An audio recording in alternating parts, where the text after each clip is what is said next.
Hi, Dale Titus here with 2-Minute Bass Lessons. Today I'm going to respond again to some email requests I had about my right hand plucking technique. Specifically, some very sharp-eyed viewers were noticing that at times I'm resting my thumb on my pickup, and then sometimes I rest my thumb on the E string or even on the A string. And you know, that's all by design. And these are going to be suggestions that you can adopt or not. I'm never one to tell you, oh, you have to do it this way or anything else sucks. It's not that case. Try some of my playing techniques, and if they work for you, great. If not, move on to other things. Just be always cognizant of whatever technique you're using, that you're not developing pain or tension or weakness in your hands after playing for a while, because that means that whatever technique you're trying is putting undue stress on your hands. And you can always go to like your family physician or to a doctor and even show them, say, hey, this is what I'm doing, and do you see any problems? And sometimes that can really head off problems that could develop down the line. So for myself, when I first started playing, I rested my thumb on top of the pickup. And that is how I play if I'm going to use a lot of E string or on my 5-string low B playing. If I'm laying down a real heavy groove and I want that reference point.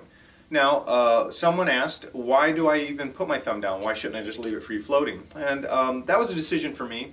When I first started performing, I was in hard rock and heavy metal bands. And performing and moving around a lot, I found it really helpful to kind of anchor to the top of my pickup so that no matter what I did performance-wise on stage, I didn't let my hand slip out of position, and I had some consistency. Now, shortly after I started playing, I was blessed enough to be asked to do sessions, and I was doing a lot of recording sessions in the first couple of years of my playing.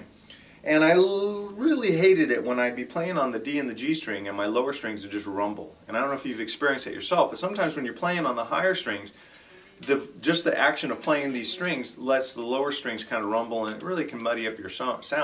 So I got in the habit of, if I'm playing on the D and the G string, I would rest my thumb on the E or on a 5-string on the B string, and that would quiet that string down quite a bit.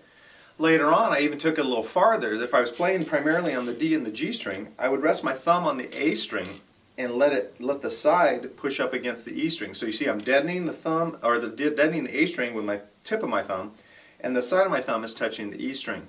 That way I could play on the upper register notes, and the E and the A would be absolutely quiet.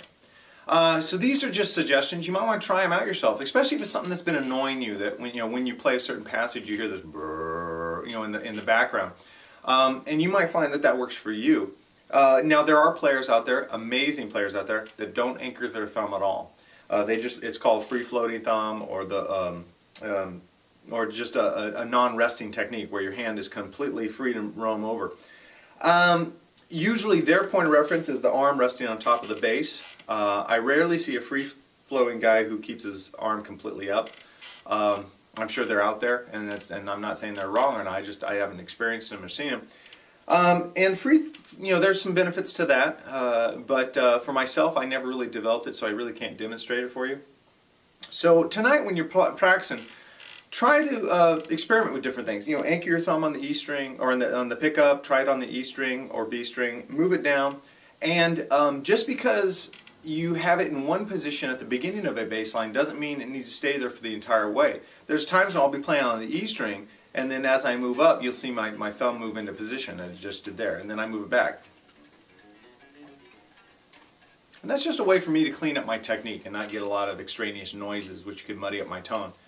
So I hope this further answers some questions about right hand plucking technique. I really applaud the players who take the time to email these questions to me, because I'm always afraid I'm not covering a topic fully enough in my 2 to 5 minute time range that I set up on myself.